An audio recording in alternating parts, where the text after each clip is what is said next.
하나님의 말씀은 맛있습니다. 하나님의 말씀은 즐겁습니다. 하나님의 말씀은 생명과 행복을 줍니다. 500독 성경 통독 훈련 원장입니다.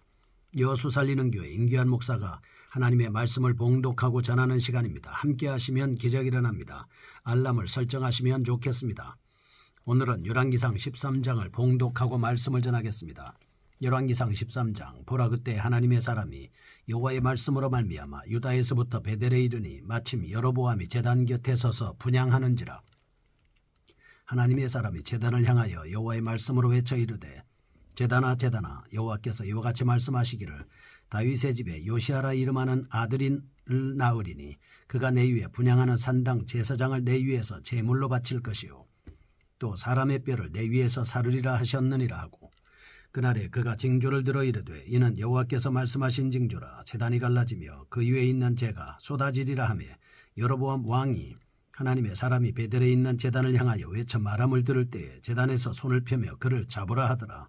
그를 향하여 편손이 말라 다시 거두지 못하며, 하나님의 사람이 여호와의 말씀으로 보인 징조대로 제단이 갈라지며 재가 제단에서 쏟아진지라. 왕이 하나님의 사람에게 말하여 이르되, 청하건대 너는 나를 위하여 내 하나님 여호와께 은혜를 구하여 내 손이 다시 성하게 기도하라. 하나님의 사람이 여호와께 은혜를 구하니 왕의 손이 다시 성하도록 전과 같이 되니라.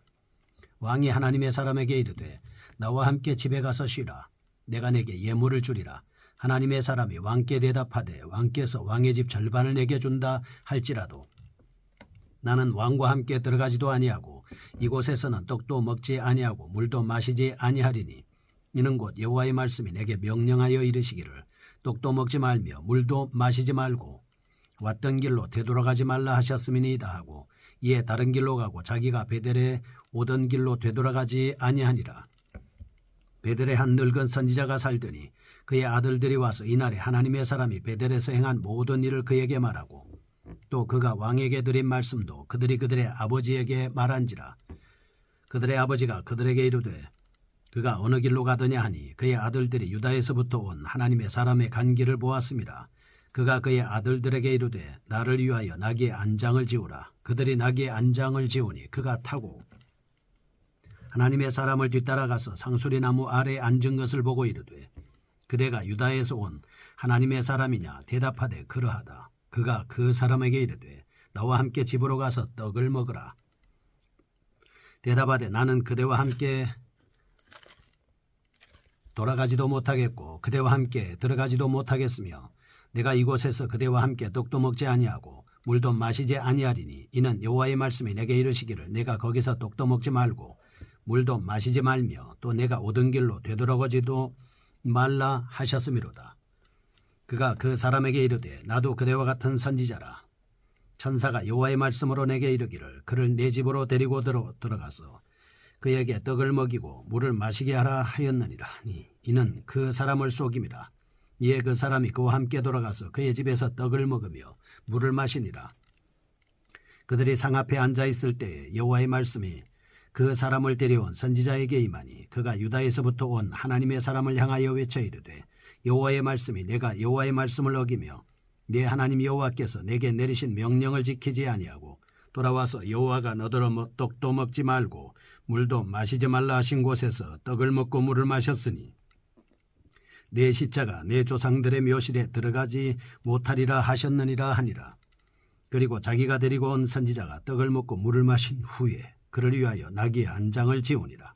이에 그 사람이 가더니 사자가 길에서 그를 만나 물어 죽이매 그의 시체가 길에 버림받으니, 나귀는 그 곁에 서 있고 사자도 그 시체 곁에 서 있더라. 지나가는 사람들이 길에 버린 시체와 그 시체 곁에 선 자를 보고 그 늙은 선지자가 사는 성읍에 가서 말한지라. 그 사람을 길에서 데리고 돌아간 선지자가 듣고 말하되, 이는 여호와의 말씀을 어긴 하나님의 사람이로다. 여호와께서 그에게 하신 말씀과 같이 여호와께서 그를 사자에게 넘기심에 사자가 그를 찢어 죽였도다 하고, 이에 그의 아들들에게 말하여 이르되, 나를 위하여 나귀의 안장을 지우라. 그들의 안장을 지우매 그가 가서 본즉 그의 시체가 길에 버림받았고 나귀와 사자는 그 시체 곁에 서 있는데, 사자가 시체를 먹지도 아니하였고 나귀를 찢지도 아니하였더라. 늙은 선지자가 하나님의 사람의 시체를 들어 나귀에 실어 가지고 돌아와 자기 성읍으로 들어가 슬피 울며 장사하되 곧 그의 시체를 자기의 묘실에 두고 오라 내 형제여 하며 그를 위하여 슬피 우니라. 그 사람을 장사한 후에 그가 그 아들들에게 말하여 이르되 내가 죽거든 하나님의 사람을 장사한 묘실에 나를 장사하되 내 뼈를 그의 뼈 곁에 두라. 그가 여호와의 말씀으로 베델에 있는 제단을 향하고 또 사마리아 성읍들에 있는 모든 산당을 향하여 외쳐 말한 것이 반드시 이룰 것임이니라. 여로보암이 이 일 후에도 그의 악한 길에서 떠나 돌이키지 아니하고 다시 일반 백성을 산당의 제사장으로 삼되 누구든지 자원하면 그 사람을 산당의 제사장으로 삼았으므로 이 일이 여로보암 집의 죄가 되어 그 집이 땅 위에서 끊어져 멸망하게 되니라. 아멘. 열왕기상 13장 말씀입니다. 베델의 금송아지 제단에 얽힌 사연입니다. 익명의 선지자가 찾아와 제단의 파멸을 예언합니다. 1절에서 10절 유다로부터 느닷없이 익명의 선지자가 찾아와 베델 제단을 향해 파멸을 예언하고 있습니다. 11절에서 32절 익명의 선지자가 베델의 늙은 선지자 때문에 사명 완수에 실패하고 죽음을 당하는 장면입니다. 33절에서 34절 경고에도 불구하고 계속되는 여로보암의 배교 장면입니다. 이 장면은 아주 중요한 역할을 한다 이렇게 볼 수 있습니다. 특히 11절에서 19절은 비록 불순종의 결과를 낳긴 했지만 하나님의 사람의 잘못을 거짓말에 속은 순진한 실수였다 이렇게 볼 수 있습니다. 24절은 그럼에도 불구하고 그는 참혹한 죽음의 징계를 받았습니다. 25절에서 32절은 그 대신 정작 거짓말을 한 장본인인 베델의 늙은 선지자는 아무런 징벌도 받지 않고 이 응보의 개념으로 보면 분명 불공평한 결과가 아닐 수 없습니다. 전체를 주도하는 본질은 1절에서 3절입니다. 하나님께서 베델의 금송아지 제단에 대해 갖고 계신 혐오감과 분노가 이야기의 주류를 이루고 있습니다.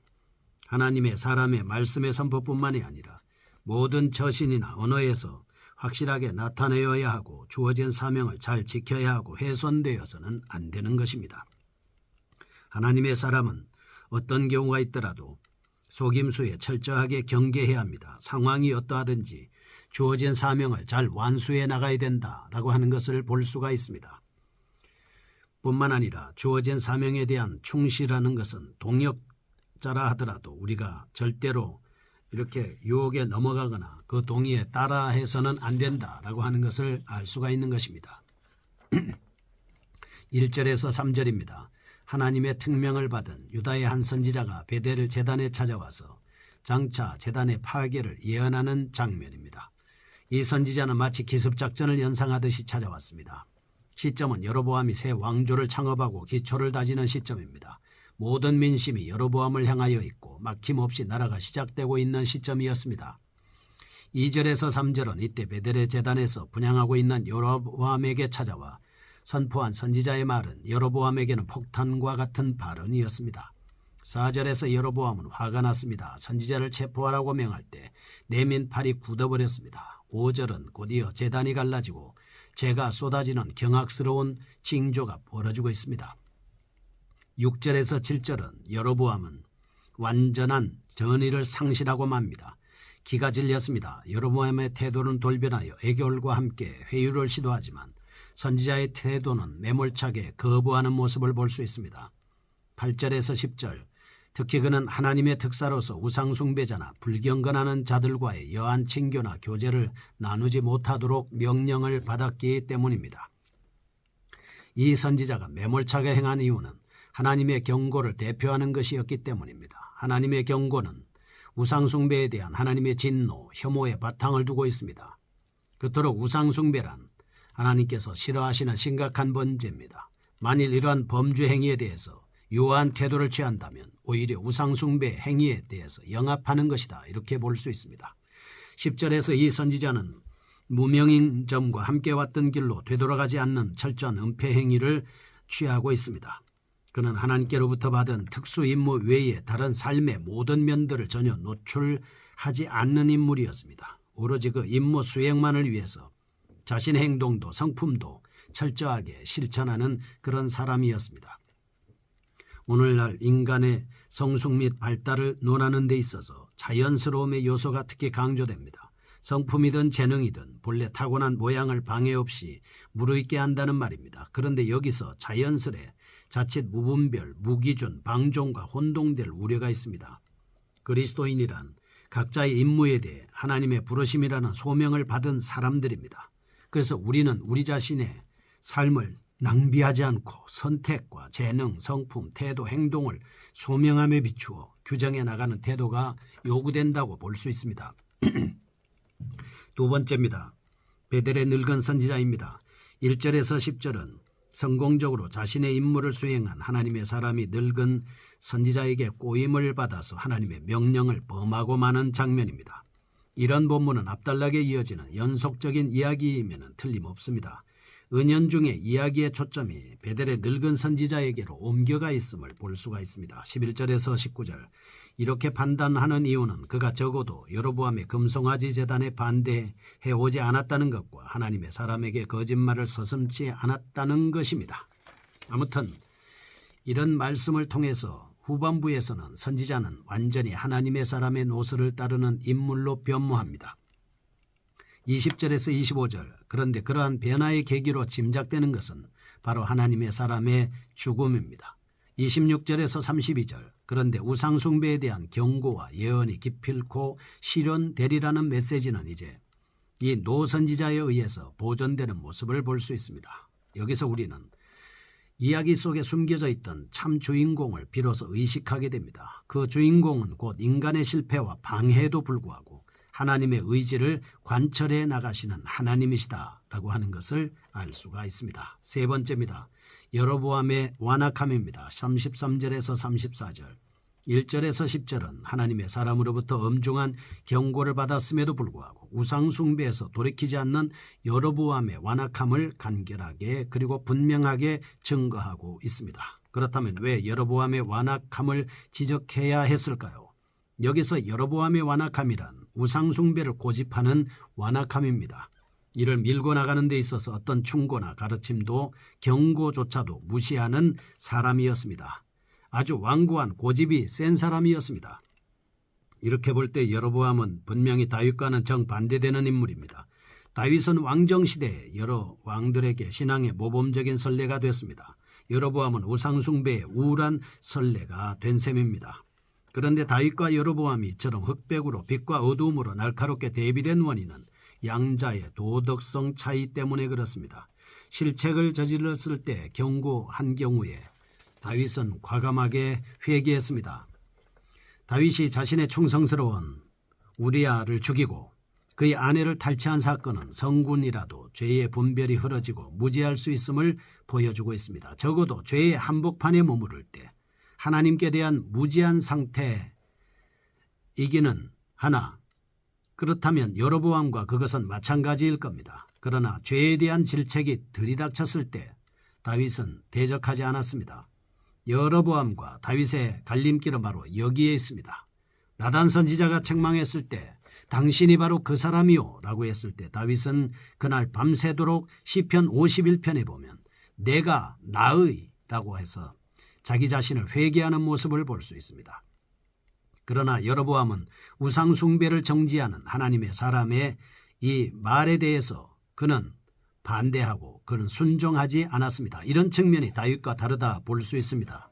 우리 역시 신앙인의 연륜이 오래될수록 일종의 무감각과 답보 상태에 빠질 수 있습니다. 습관적인 모습에 빠질 수 있다라고 하는 것입니다. 이런 것들이 자신에게도 유익이 되지 않지만 다른 사람에게도 피해를 끼칠 수 있는 화근이 될 수 있는 겁니다. 우리는 어떤 경우가 있더라도 부지불식간에 내가 잘못을 했을지라도 회개를 빨리 할 것, 변화를 촉구하는 경고와 질책에 자신을 개방할 것, 이런 것을 통해서 우리는 다윗을 기억하면서 하나님의 말씀에 따라 순종하는 이런 삶을 살아야 되겠습니다. 거룩하신 하나님 아버지 감사합니다. 다윗처럼 하나님의 말씀에 순종하고 회개하는 저희가 되게 하여 주셔서 좋은 선례, 좋은 길, 좋은 모범, 좋은 아름다움을 따라 행할 수 있는 믿음의 선구자가 되게 하여 주옵소서. 예수님의 이름으로 기도합니다. 아멘.